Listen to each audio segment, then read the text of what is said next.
So my goal with you today is to talk a little bit about business KPIs, right? Which is the nerdy way of saying like the few numbers in the business that we can look at to try to understand how the business is doing, what the health of the business is. And I'm glad to see a lot of smartphones out. This is going to be very interactive. We are going to be doing some polling. Numbers are all anonymous. I'm not collecting anybody's personal data here, but we're actually going to do this collectively to understand what our firms look like and how they stack up. So first is there are a couple of numbers that most of us can do most of these off the top of our head for our firms, but these are the numbers we're going to be talking about. So gross revenue, right, just like what do we collectively charge and collect from clients in the first place. I think of this like not even just what we get if you're in like a BD environment, but like everything the client pays. So this is like your fees, platform fees, whatever it is, all the dollars that clients pay in is your gross revenue at the top. We're going to talk about owner's compensation. So for those of us that are running our practices, this is basically two numbers that you're going to need. What do you get paid out of the business if you're getting W-2 or guaranteed payments or whatever it is, depending on your practice? And what is your share of the profits as well, right? If I'm a business owner solo, I usually don't even make this distinction. It's kind of like gross revenue minus expenses is what I keep. If you got multiple partners, you probably have a few more layers. Like I get this in salary, and then I get this in profit distributions that we're gonna roll together. And we're going to just talk overall about some of the core metrics. How many client households do we have, and our headcount in terms of both advisors and total staff. So these are the numbers we're going to be working with. You could just start thinking in your head or jotting down that you know your numbers because we're going to be asking some questions.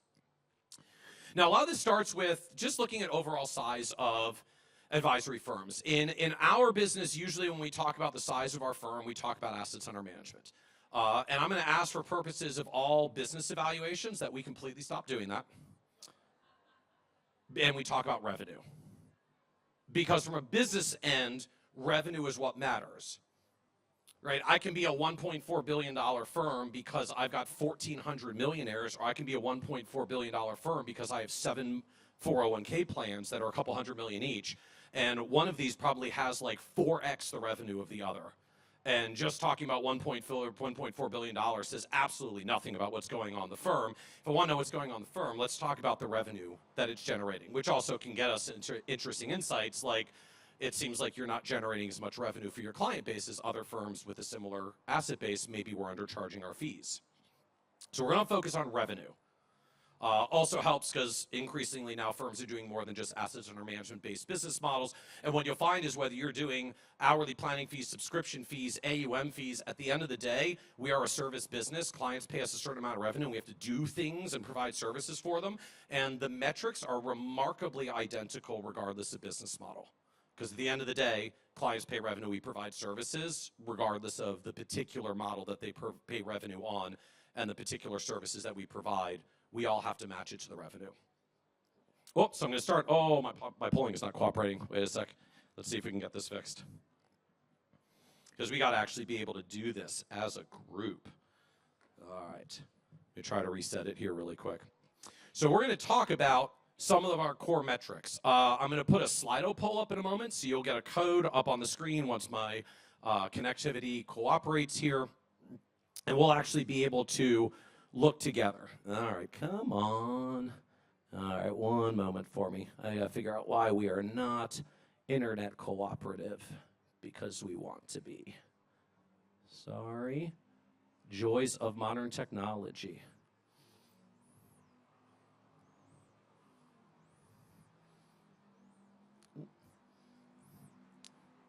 Oh man, my technology does not want to cooperate today, but I think we're going now.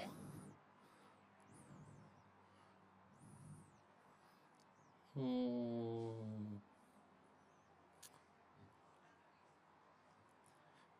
right, I think it's queuing up now. Yay, technology. Sorry about that. All right, so you should see you can either QR code this if you're so inclined, or use the little hashtag code on the left. So if you go to slido.com, you can enter Kits is future proof. And so the first question is simply, what is the gross revenue of your practice? Again, this is all anonymized. I'm not collecting anyone's personal data. You're not entering anything personally. We're not violating any compliance rules around privacy here. I'm not going to ask for anybody's social security number or the like. We're just sharing collectively where our dollars in revenue are as a firm overall. A little bit of our composition of the collective group here. All right, so I can see your responses coming in. So not surprisingly, we cover the gamut as advisory firms tend to do. So it looks like about, if I'm roughly adding this up here, a little over a quarter of us are up to $1 million practice. Almost a quarter of us are 1 to 3 million. We got a big segment here in the 3 to 10. Our collectively industries label usually is mid-sized firm. We're bigger than small. We're smaller than big. And then we have a bit of a segment here that are in the very large firm environment. So as we even go through the discussion here, this is a little bit of context of who your peers are in the audience as we're going through the conversation today. Now this starts with gross revenue. Now obviously from business end, it's not the revenue that we generate, it's what we get to keep. So the standard way that we look at this in the industry going over the years, and this goes all the way back to like the early benchmarking research that Mark Tabergian was doing, is that you can think of cost of an advisory firm in a couple of tiers. The very top is our growth revenue, right? All the money we bring in. And then like any business, we have a cost of goods sold. What it takes to put the stuff on the shelves that we sell. So if I was a supermarket, this would be the cost of all the things I stock my shelves with. As an advisory firm, this is the cost of the people that do the advising things to clients. These are so my direct expenses in this context are my advisor costs. And if you're getting paid directly for portfolio management, typically you're going to put your investment team here as well. Anyone that has an active role in making revenue get generated in the firm. Not all of our support staff and team and the rest, that's going to come next in overhead, but our direct expenses are our revenue generating people. From this, we then get down to our overhead expenses. Overhead expenses at this point is basically everything you pay for that is not direct expense for generating revenue to advisor team. So this is my admin staff, my support team, my compliance, my internal paraplanners that are not client facing, the internal traders. This is my tech costs, my rents, my compliance, my legal, everything else that's in there. And then that gets us to some kind of bottom line profit. And for a long time, this was known as 40-30-30 rule. Because when you look at advisory firms, particularly when they scale up in the aggregate, we tend to find numbers in this general neighborhood. Now, the caveat is that for a lot of us, almost a quarter of us are under $1 million of revenue. And when we do this as a firm growing to our first $1 million of revenue, the numbers will look a little bit different because I don't really have a direct expense because I'm usually not hiring a lot of other advisors that are doing revenue generating. I do revenue generating. Like, that's my job in the firm. And so our P&L usually looks more something like this. Gross revenue minus my overhead costs equals what I keep. And we don't really make a distinction around what was my comp in the business for being an advisor and what was my profits. I just take revenue minus expenses and that's what I keep.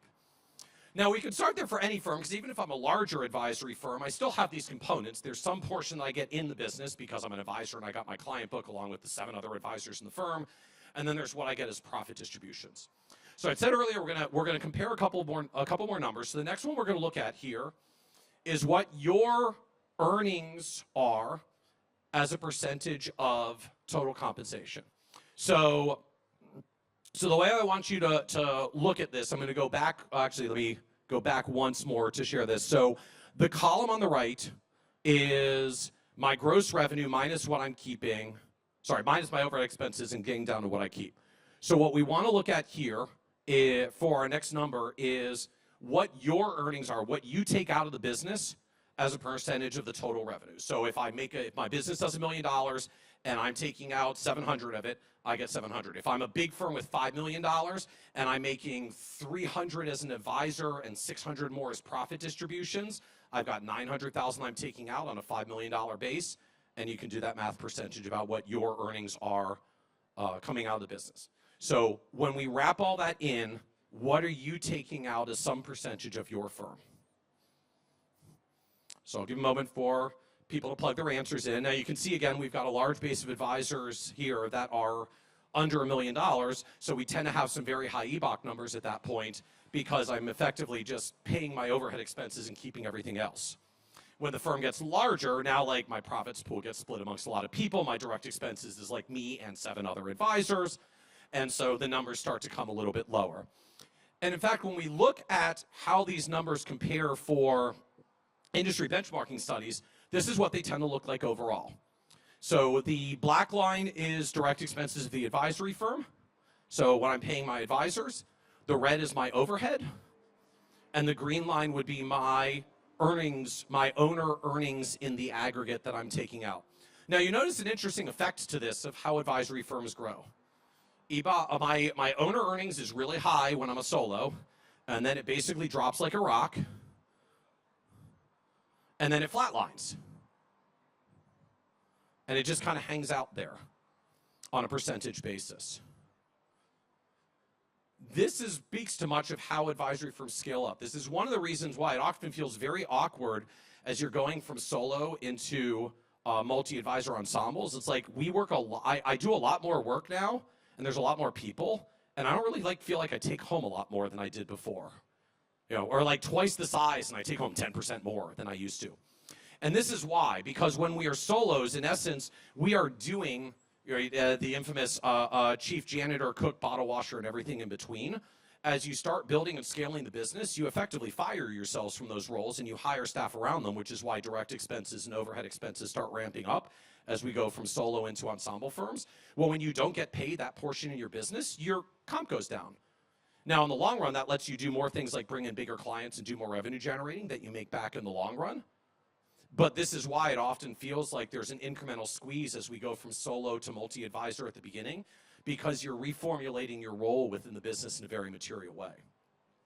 The good news, air quotes if you can call it that, is once you get through that transition, it's actually remarkably stable as we continue to grow from here. And part of this is the nature of advisory firms in general. The more advisors that I add, on average, the more partners that I tend to have.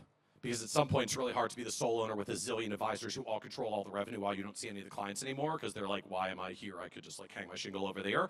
And we find often that we have to introduce partners for key advisors over time, which means the firm gets twice as large, and then we have twice as many partners, and then we dilute the earnings by the fact that we have twice as many partners.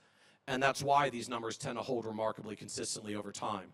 Because on average, advisory firms that double their partner headcount, and then they split the profits by twice as many people, and the numbers stay very, very stable.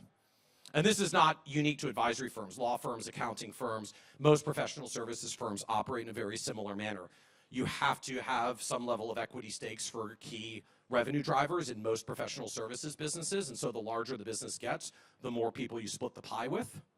And so the business grows, it sizes up very nicely, but you don't necessarily magically hit this point where margins expand significantly because you have to keep dividing the profits amongst more people along the way. And if you don't, and you try to keep all the equity, then your direct expenses go up because you have to pay them more. Right? You have to pay revenue-based comp. Someone out there is saying, I don't pay revenue-based compensation anywhere near 35%. What the blankets Kits is talking about. It's yeah, because you probably own a higher percentage of the equity, and so you've had to pay your advisors higher direct expenses in order to keep them because they don't participate in equity, which basically means they're getting all the benefits of the equity, but none of the risk that you have. My friend here caught that. Sorry, hit a little close to home to some people. But that is the dynamic, right? We have to get them comp somehow. So either they're going to participate off the bottom line, or they're going to extract it from the business in the direct expense line, and then you suffer from the margin consequences.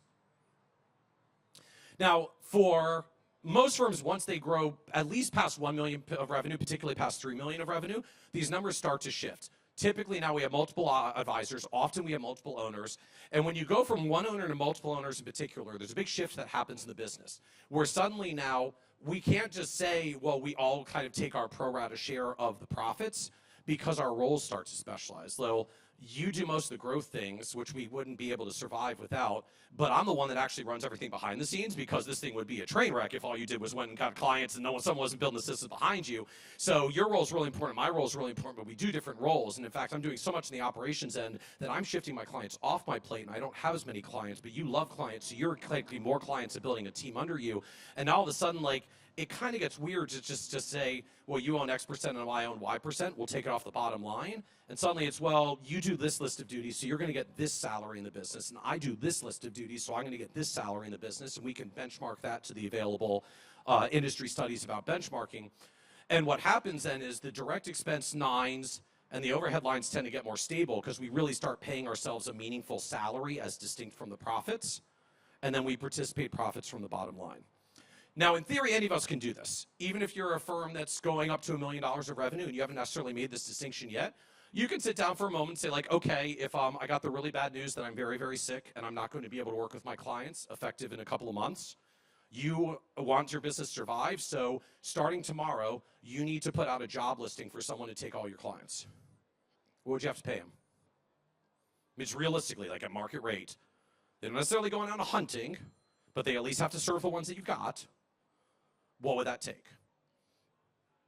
So you can think about that number, put that into your direct expense line, and recalculate your profit margin. So now I'm going to ask all of you to go through an next poll. So what is your profit margin? The bottom line of the business itself. So if you're not paying yourself a salary, we're going to pretend that you are. Just come up with a reasonable number to estimate. We should get to a good neighborhood here. And where does that actually put your profit margin at the end of the day? So I see a wide range of responses coming in. Kind of striking. Right, in theory, there's like the standard profitability about how to run advisory firms, and we are actually remarkably close to 20% in each of the 5 categories. These are a really wide range.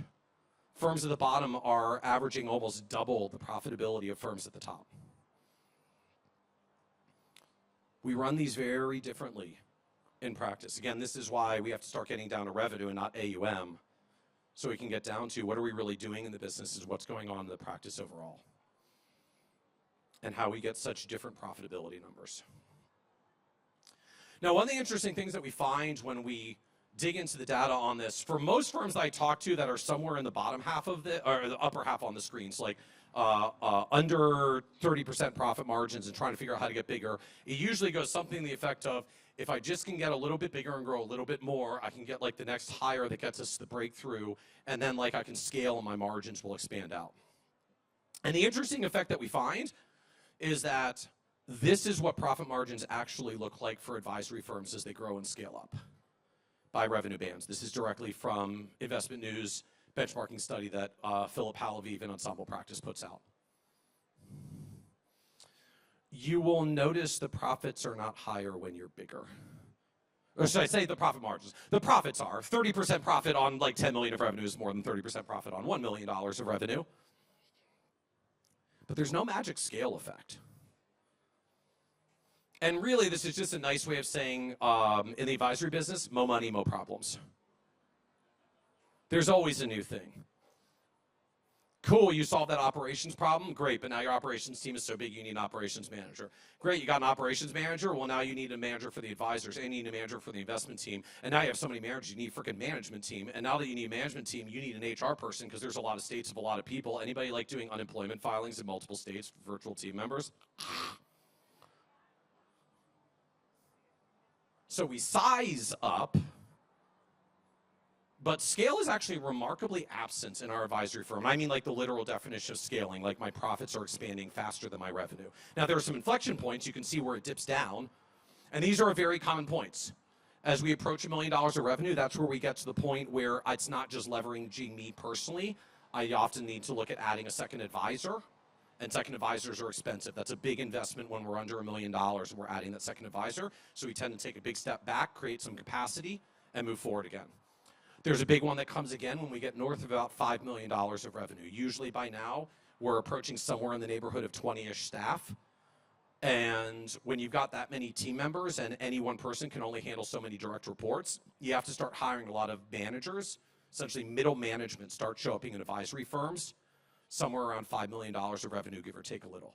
I need an ops manager, I need someone to lead the advisors, I need someone to lead the investment team, and many of these people are not necessarily revenue producing, or you're actually taking revenue producing people and you're giving them management duties that pulls away from their revenue producing time, and it becomes a reinvestment point in the business. And in fact, the interesting effect that we see when we look at how advisory firms grow overall, so the black line is our direct expenses, and the red line is our overhead. Overhead, on average, is actually higher for $10 million firms than $1 million firms. Overhead actually tends to be higher as a percentage of revenue for $10 million firms than $1 million firms. Again, there's no magic like scale inflection, or at least if it's out there, it's well north of $10 million of revenue. So unfortunately, there are only so many firms that have like $5 billion plus of AUM and $50 million plus of revenue for us to see whether the scalability points are showing up there. Perhaps they are. But for a lot of advisory firms, an amazing, incredible growth path is getting to $1 billion over the span of 20 years or so.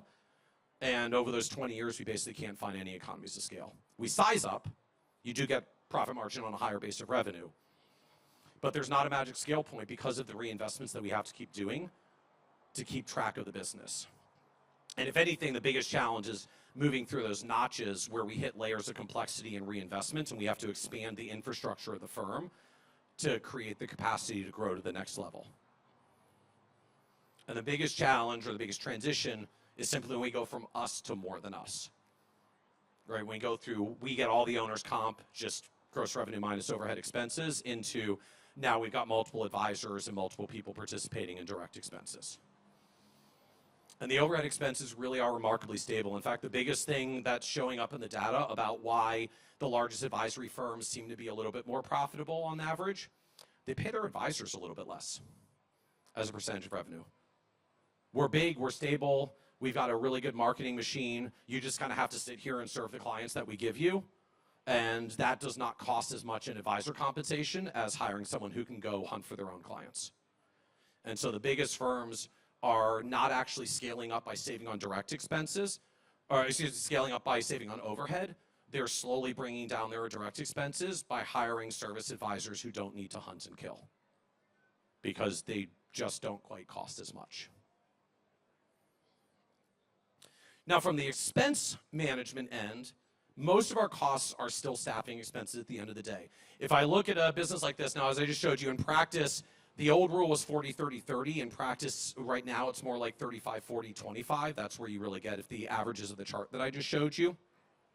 Now, what that means is most of our total expenses are staff, right? Of my total revenue, 75% is going to various expenses, 25% is my profit margin, and of my 75% of expenses, about 55% of the 75 is staff. It's my direct expenses, it's my overhead expenses, it's my admin, my traders, my HR, my ops, all the different things that go with running the business in the behind the scenes.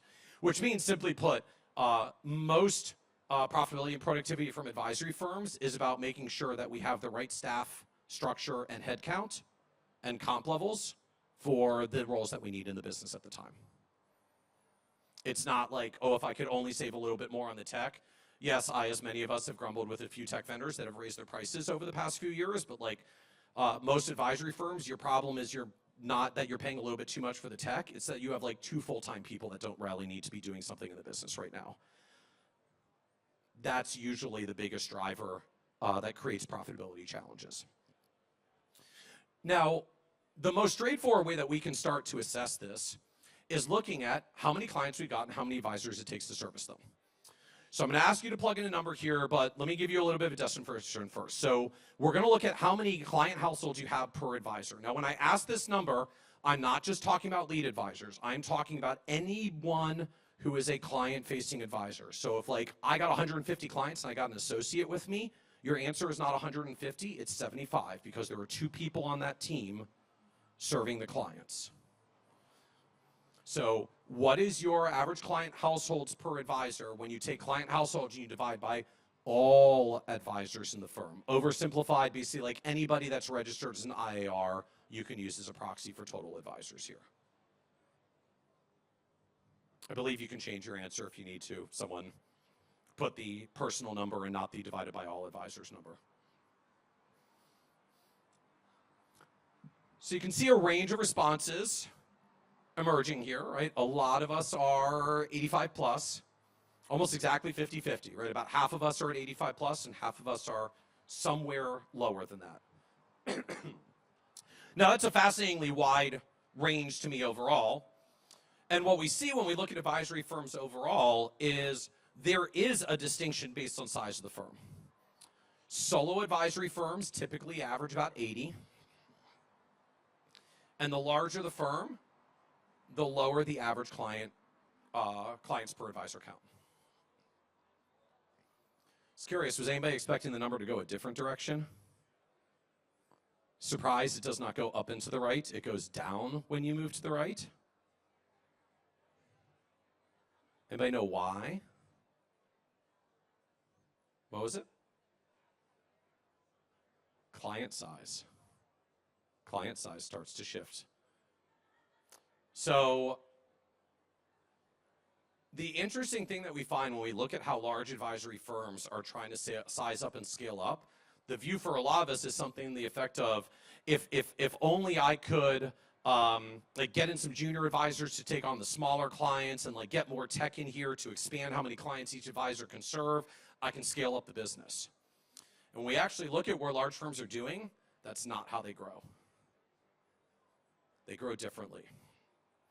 Because the next big number we need to be mindful of is what our average revenue per client is. So gross revenue divided by client households. So you can do the math and plug it in. What is your revenue per client at the firm? Pardon me. Now here again, I know we're going to get a wide range, right? Some of us work with middle America, some of us work with multimillionaires, and everything in between. So I'll give a moment for everyone to plug numbers in. Where does your average revenue per client land? Where are you on this spectrum?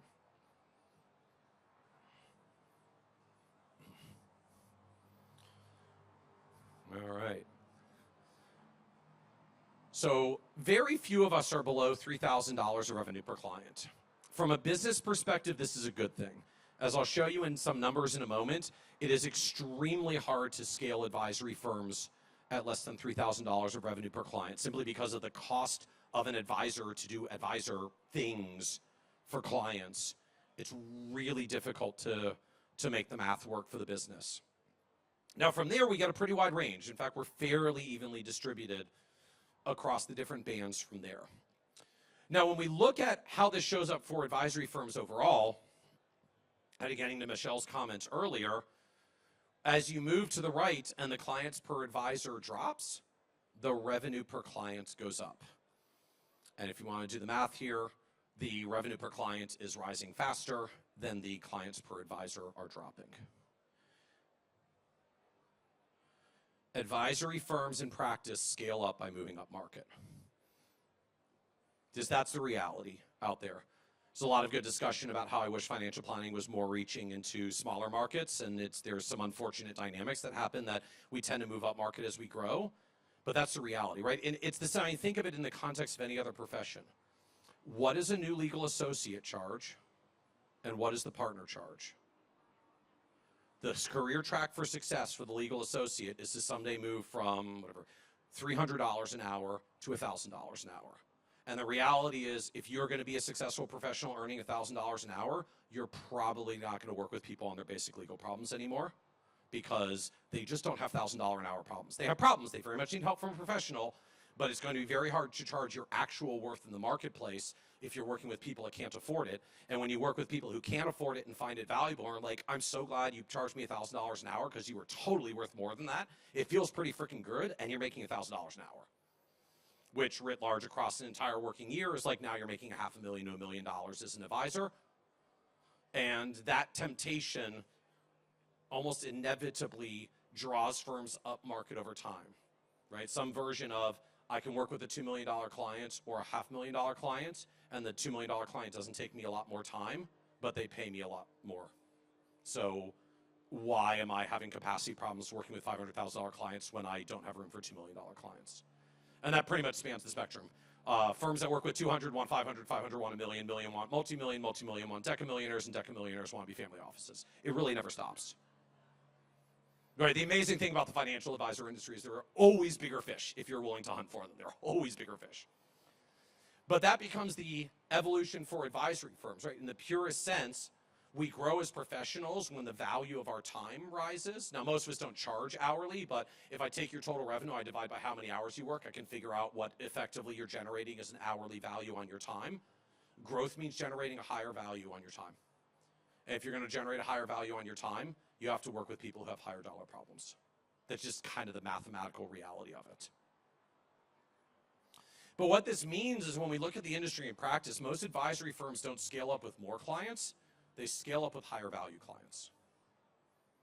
Higher fee, higher value. I'll charge you 2x the fee, and I'm going to give you 3x the value, so you're going to freaking love it. But I'm generating 2x the fee because my time got more valuable. And that lifts productivity in advisory firms way more than anyone else. Now, the huge challenge that this creates is what it means is the natural, air quotes, the natural progression of an advisory firm is to outgrow its clients, which for any of us who have been advisors for any period of time, frickin' sucks. Right? You've been with me so long, I can't afford to work with you anymore. Is a conversation no one wants to have ever with anyone. But that is the challenging reality in advisory firms. Right? I sometimes tell the story. So when my parents got married and had me originally, my mother was the younger sister, and one of her older sisters, my aunt's best friends in college, was a guy named Stan who became a dentist. And so my aunt was a few years older, so by the time she and Stan graduated, Stan had just gotten through dental school and launched his dental practice by the time my mother got married and had me. And so when I needed my first dentist, they brought me to Stan. Stan is still my dentist. Stan has been my dentist for literally as long as I have had teeth. Stan does not charge me today what he charged me in 1982 when my first tooth grew in. He charges a lot more. And I had to make a decision at the end of the day. Am I going to keep working with Stan, who actually had a fantastically successful career and does all this like really super cool specialized dentistry work now? And God bless, I have managed to follow all of Stan's directions all of my life, so I've never had a cavity, and he's never had to do dental work on me. So I pay a stupidly high price to go see Stan because he's the only person to ever touch my teeth and not want anybody else in my mouth. But even though my family took a chance on him in 1982 when he was a newbie dentist, we don't pay him his 1982 rates. We pay him his current market rate. Now, we can decide at some point that it's really not worth paying Stan for that because he's a little more capable than what we actually need. But it turns out that, like the advisory business, we get so invested into relationships that I am actually fine to keep paying Stan what he's worth, even though I don't quite need that level of service from him, because I really like working with Stan because I've known him for 40 years. But we have to create a plan about how we're going to deal with this, because otherwise what happens to most advisory firms is we hold on to smaller clients at rates that no longer support us, and that's what drives the profitability down. And for most advisory firms, then the solution is, I can't afford to work with these clients, so I'm going to spend a whole bunch of money on fixed overhead hiring a person who's definitely not going to be profitable on them, so at least I don't have to deal with them anymore, and I can't figure out why my profitability isn't going up. You have to fix fees to the size of the advisory firm, or it drags profitability down. That's just the mathematical reality of the business. And what it drives to is looking at the overall revenue that your advisors manage. So another metric here, so take total revenue of the firm and divide by how many advisors there are. Now again, this is anyone who is registered. Divide by IARs if you're an RIA. So not just my leads, but anybody that's got client-facing responsibilities and helps to manage the total load of the firm. Pardon me. So what is your revenue per advisor? Now here again, you'll see we are all over the place. Now the interesting fact is these numbers, right, the firms at the bottom of the list here are generating 3x the revenue of firms at the top. I can pretty much guarantee you the firms at the bottom are probably not paying 3x what firms at the top of the list are paying. This is how we get differences in productivity and profitability across firms. Now, if we look at how advisory firms evolve in practice, this is what the numbers look like on revenue per advisor. We scale up because our advisor time gets more valuable.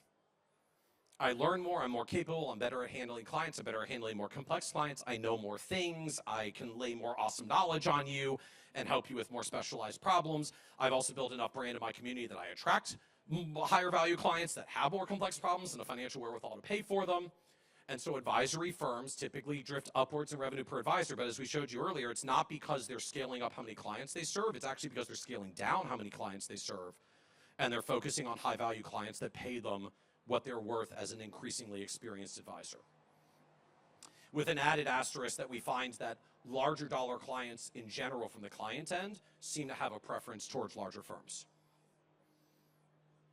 Not exclusively, because there are some very small boutique firms that work with some really high dollar clients, but bigger clients tend to skew towards bigger firms. The good news is as we get bigger, we tend to pursue bigger clients, so it usually just becomes a self-fulfilling prophecy.